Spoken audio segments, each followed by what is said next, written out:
আজকের এই শুভ দিনে সুসমাজয়াতি জনগণে আজকে এই শুভ দিনে সুসমাজয়াতি জনগণে সে ভবনে যাবে কিসের কারণে দেখবো আমি সময় সে ভবনে যাবে কিসের কারণে দেখবো আমি সময়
এদিকে বাবা ভোলা মহেশ্বর তিনি গভীর অরণ্যে এক বেল গাছের তলায় আবির্ভাব হন।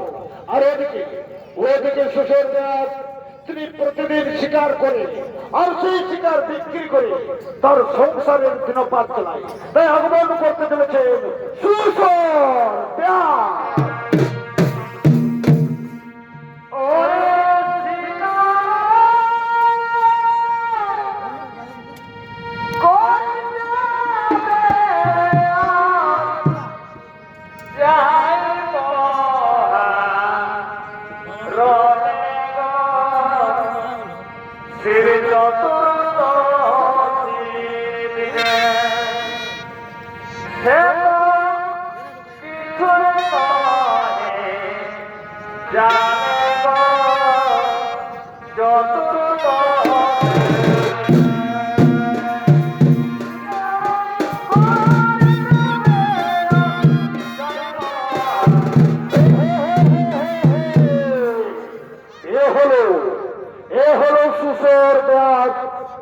তিনি প্রতিদিন শিকার করে আর সেই শিকার বিক্রি করে তার সংসারের দিনপাত চালায়।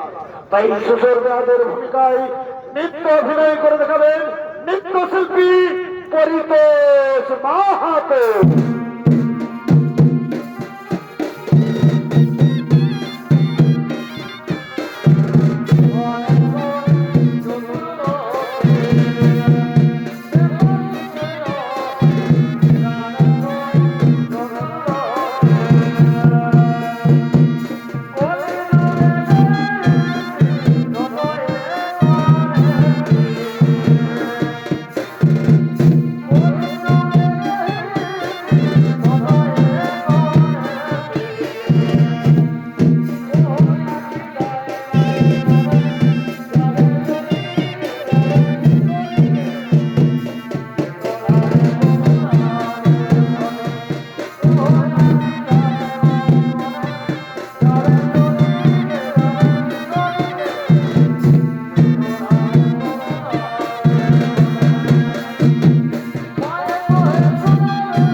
গাছের ডালে একটি আমি পাখি দেখতে পেয়েছি। আমি তাকে এই মুহূর্তে শিকার করবো আর মনের আনন্দে আমি বাড়ি ফিরে যাবো। আমি আমি এই মুহূর্তে তাকে শিকার করে ফেলবো।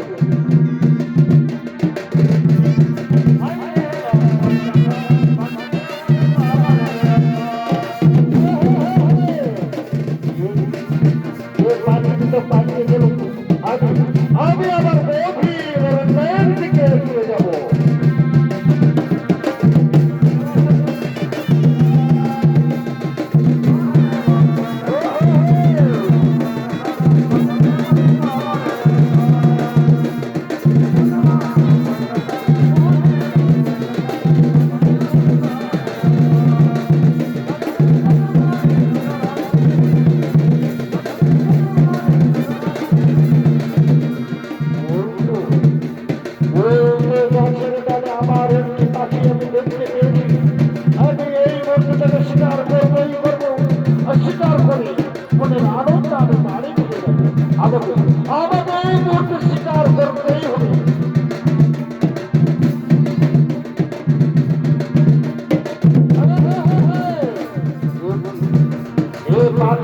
পালিয়ে গেল। আমি আমি আমার গভীর অরণ্যের দিকে এগিয়ে যাই।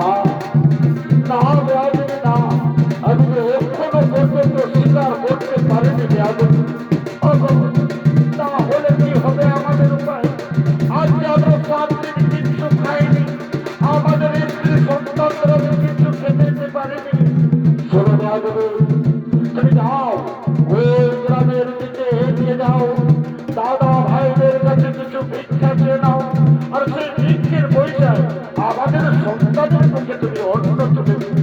হ্যাঁ, আমি তাই করবো। আমি গ্রামের দিকে এগিয়ে যাই। আর শোনো আমি যতক্ষণ না শিকার করছি, আমি কিন্তু ততক্ষণ পর্যন্ত বাড়ি ফিরে যাবো না। হ্যাঁ, আমি এগিয়ে যাই। আমি ওই গ্রামের দিকে এগিয়ে যাই।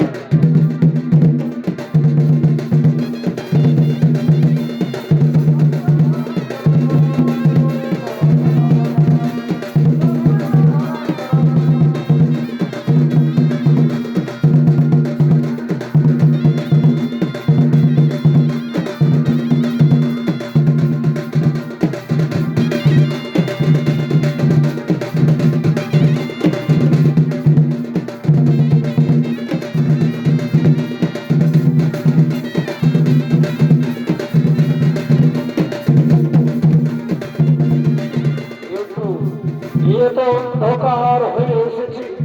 ওই তো ওই বেল গাছের ডালে আমি সারা রাত্রে বসে থাকবো। আমি যতক্ষণ না শিকার করছি, আমি ততক্ষণ কিন্তু বাড়ি ফিরে যাবো না। আমি আমি বেল গাছের ডালে বসে থাকবো। হে ভগবান, আজকে তুমি শান্তি নামায় অনাহারে রেখেছো প্রভু। আপনি কি আবার শিকার জুটিয়ে দেবে না প্রভু?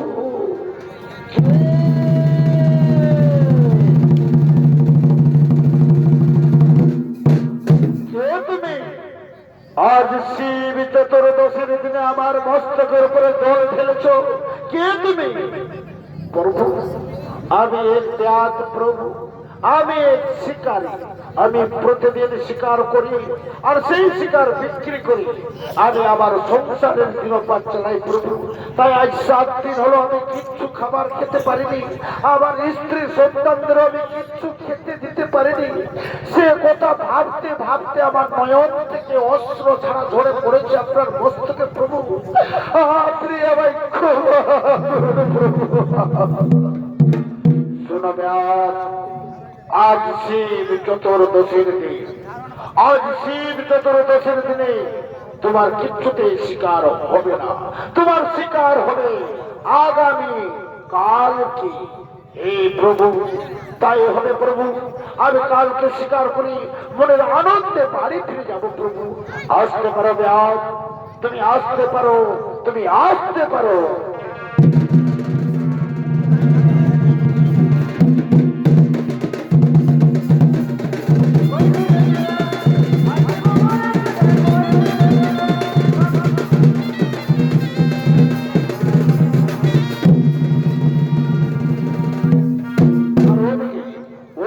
সমস্ত গ্রামবাসী মহিলারা তারা শিব চতুর্দশের দিনে শিবের পূজার জন্য করছে আগমন।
महादेव महात्मा सर्वपापो हरं प्रभुमकराय नमो नमो नमः। ओम नमः शिवाय नमो, ओम त्रिलोचनाय नमो, ओम महेश्वराय नमो नमः।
মাত্র সর্বপাপ হরক্ষে মকরায় নমো নমো নমঃ ওম নমঃ ওম মহেশ্বরায় নমো নমঃ ওম ত্রিলোচনায় নমো নমঃ ওম নমঃ শিবায় নমো নমো নমঃ। আশীর্বাদ করি পুত্রগণ, আশীর্বাদ করি। শুনো পুত্রগণ, আজ তোমরা শিব চতুর্দশীর দিনে আজ শিবের পূজায় রত হয়েছে এবং শিবের মাথায় জল ঢেলেছে। তাই তোমরা মহান ধর্মিষ্ঠ পুত্রগণ যাও, তোমরা চির সুখী হবে পুত্রগণ, তোমরা চির সুখী হবে পুত্রগণ। চলো পুত্রগণ, যেজন ব্যক্তি শিবের মাথায় জল ঢালে এবং শিব চতুর্দশীর দিনে যারা নিরামিষ ভোজন করে তারা মহান ধর্মিষ্ঠ পুরুষ হয় বা ধর্মিষ্ঠ নারী হয়। তাই তোমাদের আশীর্বাদ করি, তোমরা চির সুখী হও, চির সুখী হও, চির সুখী হও।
বাবা ভোলা মহেশ্বরের আশীর্বাদ রয়েছে, আজ আমার নিশ্চয় শিকার হলেই হবে। আমি এই মন্দিরের শিকার করে ফেলবো, আমি এক্ষুনি শিকার করে মনের আনন্দে বাড়ি ফিরে যাবো।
আজ অনেক কষ্ট করে 7 দিন পর আমার শিকার করতেছি।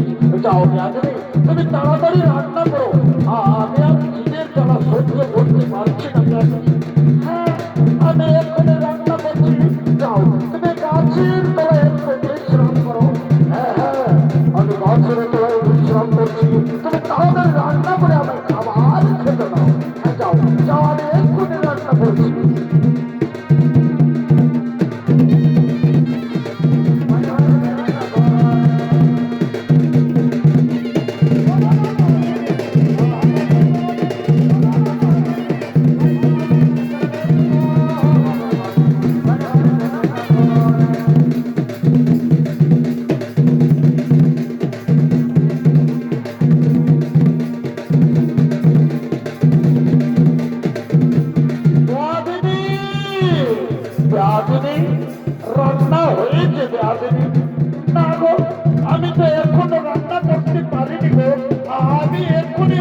হয়েছি ব্যাধি আমি আর দিনের জ্বালা সহ্য করতে পারছি না ব্যাধি আমাকে তাড়াতাড়ি খেতে দাও না আর কিছুক্ষণের জন্য তুমি গাছের তলায় বিশ্রাম করো না শোনো ব্যাধি আমি গাছের তলায় বিশ্রামে করছি তুমি রান্না হওয়ার সঙ্গে সঙ্গে যেন আমায় ডেকে নিও আমি তোমায় ডেকে নেবো যাও যাও তুমি গাছের তলায় বিশ্রাম করো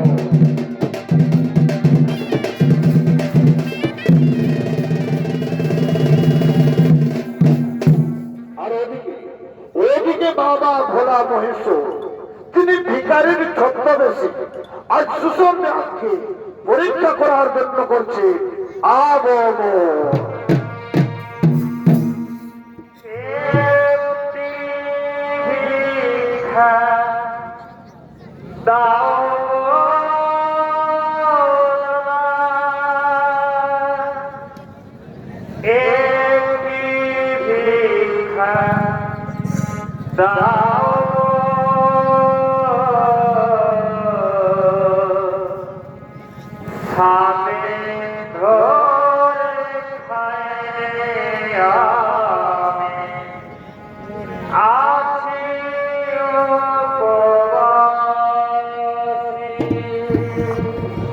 ভগবান তুমি আজ আমার কেন ভিখিরের বাড়িতে জন্ম দিলে প্রভু আজ আমি 7 দিন কিচ্ছু খাইনি আবার কি আজ 7 দিন অন্ন জোটেনি ওগো বাবুরা তোমরা কি আমাকে একটি ভিক্ষা দেবে গো তোমরা আমাকে একটি ভিক্ষা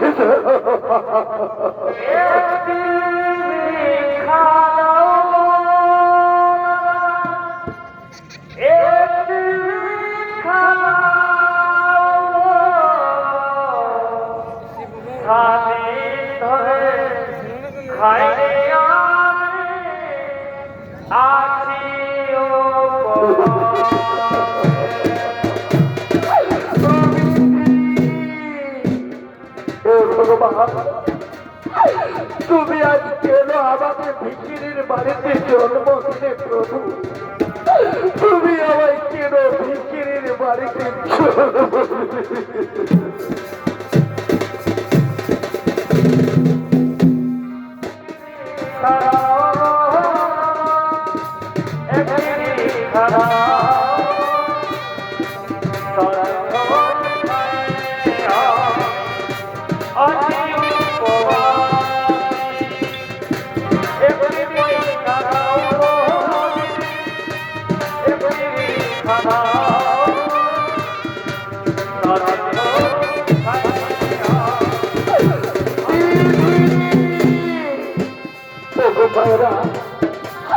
তোমরা কি আমাকে একটি ভিক্ষা দেবে না আমি যে আজ 7 দিন কিচ্ছু খাইনি গো তোমরা আমাকে একটি ভিক্ষে দাও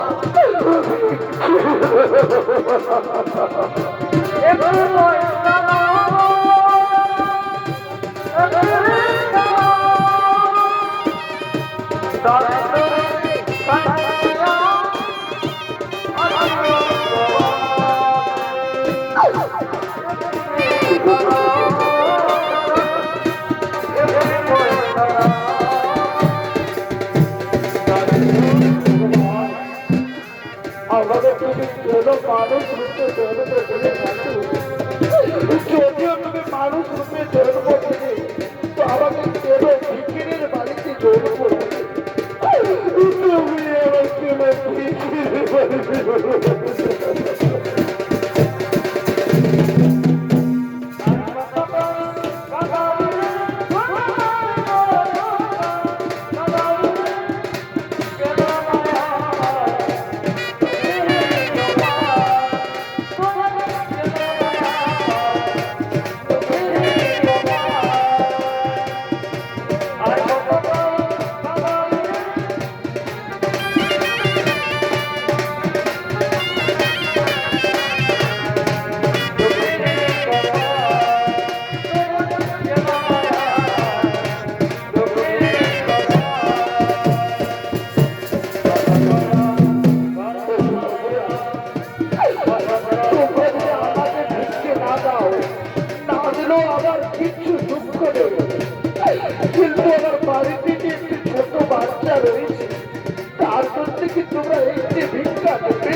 দেখা যাচ্ছে, মনে হয় সেখানে কেউ কিছু রান্না করছে।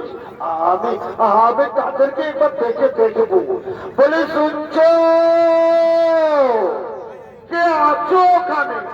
তোমরা যদি কিছু রান্না করে থাকো তাহলে আমায় দাও না কিছু খেতে। কে কে ডাকে আমাদের ঘন ঘন? ও দেখেছো দেখেছো বেয়াদিনী, আমরা এই 7 দিন পর অনেক কষ্ট করে শিকার জুটিয়েছি, আর সেই শিকার রান্না হওয়ার সঙ্গে সঙ্গে ভিক্ষুক আমাদের বাড়ি থেকে এগিয়ে আসছে। যাও তাকে বলে দাও যে আমাদের বাড়িতে কিচ্ছু খাবার নেই।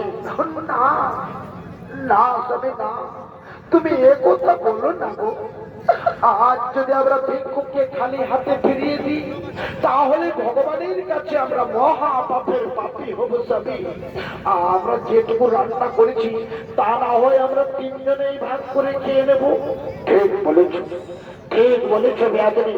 যাও যাও, তুমি তাড়াতাড়ি ভিক্ষুককে ডেকে নিয়ে আসো। এসো এসো ভিতরে না, আমি তোমার কিছু অন্য খেতে দেব। আমাকে কিছু অন্য দেবে। আজ আবার কি আনন্দ লাগছে, আজ আমি পেট ভরে খাবার খাবো। দাও না, আমাকে তাড়াতাড়ি দাও। এই দাও, এই দাও, পেট ভরে খাবার খেয়ে আজ আবার কি আজ 7 দিন পর আমি অন্য খেতে পারছি। ভগবান একবার দিলা প্রভু, একবার দিলা।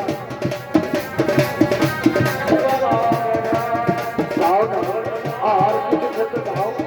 এই নাও, আমরা যেটুকু রান্না করেছি সমস্ত খাবার তোমাকে দিয়ে দিচ্ছি।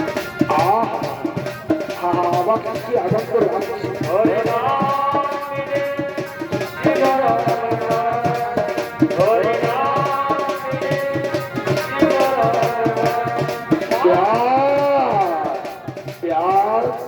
আমি তোমাকে একটি কথা বলতে চাই। আজ বলো ভিক্ষুক, কি এমন তুমি আমায় কথা বলবে?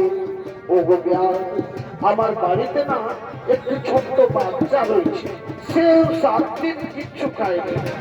আমার কাছে যেটুকু খাবার বেঁচে আছে সেই খাবারটা কি আমার সন্তানের জন্য আমি নিয়ে যেতে পারি? ঠিক বলেছ, ঠিক বলেছ ভিক্ষুক। তোমার কাছে যেটুকু খাবার বেঁচে আছে সেটা তুমি সন্তানের জন্য নিয়ে যাও।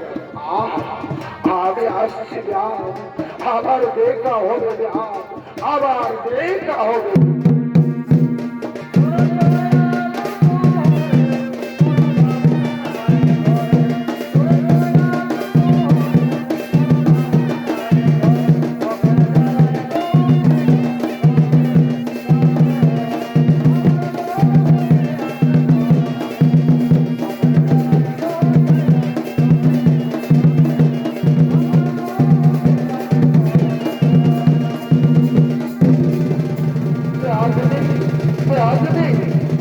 আমার বুকের মধ্যে ঘন ঘন যন্ত্রণা হচ্ছে বেয়াদিনী। আমি যে হয়তো আর বাঁচব না বেয়াদিনী, বেয়াদিনী।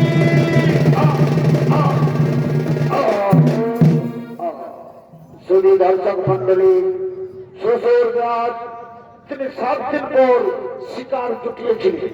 শিকার রান্না হওয়ার সঙ্গে সঙ্গে বাবা ভোলা মহেশ্বর তিনি ভিকারির ছদ্মবেশে আজ তার সমস্ত খাবার খাইয়ে দেয় এবং সঙ্গে সঙ্গে খিদের জ্বালায় আর শ্বশুর ব্যাধের প্রাণ হারায়। তাই ওদিকে বলছেন, ও গোস্বামী দেবতা, কি করলে প্রভু? তুমি নিজের খাবার না খেয়ে আজ তুমি ভিক্ষুককে করিলে দান, আর তুমি যে হারাইলে প্রাণ প্রভু।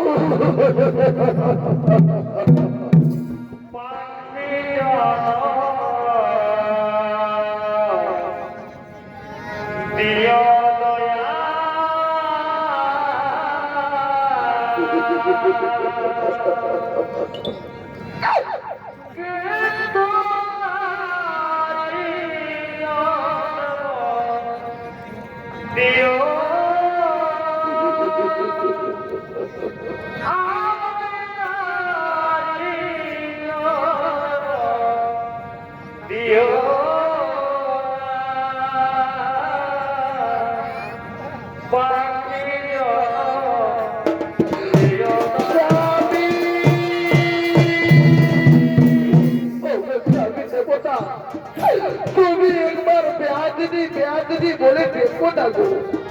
আজ যে তুমি আবার ছেড়ে চিরদিনের মতো আমার কাছ থেকে বিদায় নিলে প্রভু, তুমি একবার বেয়াদিনী বলে।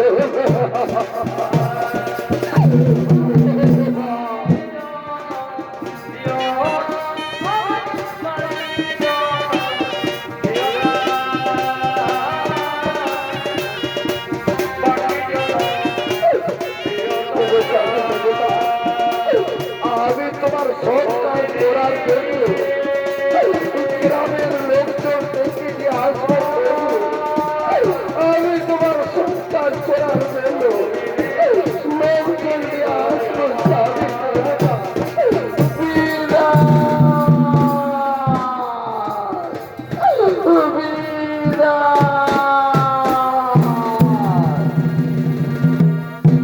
আর ওদিকে বীরত দেহ নিয়ে যাওয়ার জন্য আগমন করছে সূর্য পুত্র যমরাজ।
আর এই যমরাজের ভূমিকায় আপনাদের মহান আলোকিত রঙ্গমঞ্চে নৃত্য অভিনয় করে দেখাবেন এক অতি তরুণ শিল্পী তথা ঝাড়খণ্ড এলাকার সুনামধন্য নৃত্যশিল্পী ওস্তাদ বিষ্ণুচরণ ওরাম।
আর সুরাজত সেন আজ বহুদিন ধরে জমানো এখন আমার মৃতদেহ যায়নি তাও আমার বাহন পিঠে চাকরি বিজয়ের মৃতদেহ জমানো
তাই হবে মহারাজ তাই হবে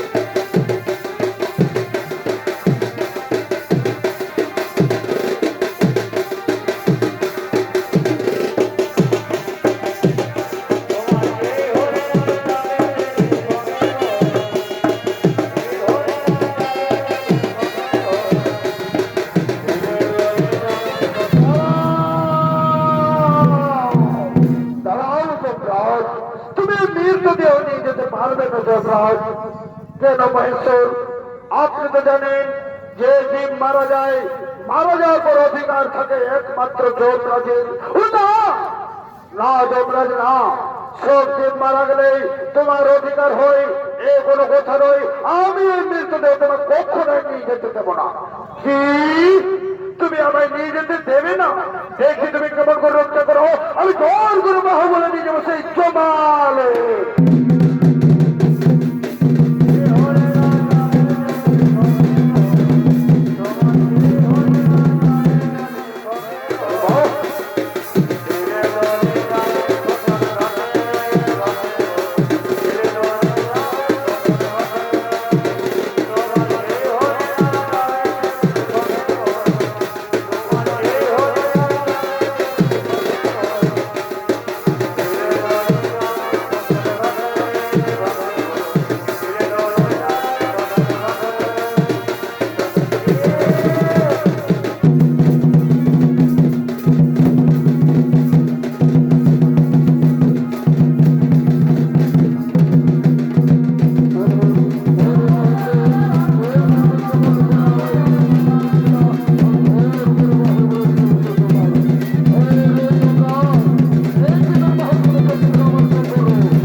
তোমায় ক্ষমা ভিক্ষা দেই। শোনো যমরাজ, সব জীব মারা গেলে তোমার অধিকার হয়, এ কোনো কথা নয়।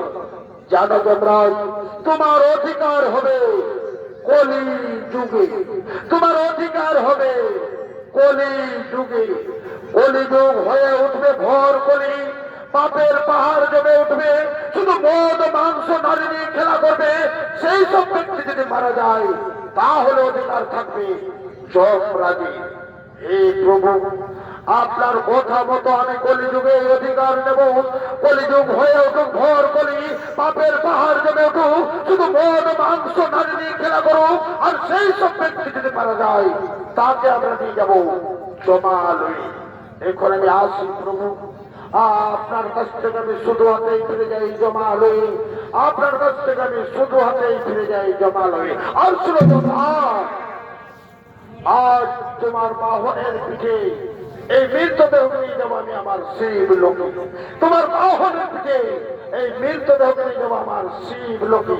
হে প্রভু, তাই হবে প্রভু, তাই হবে।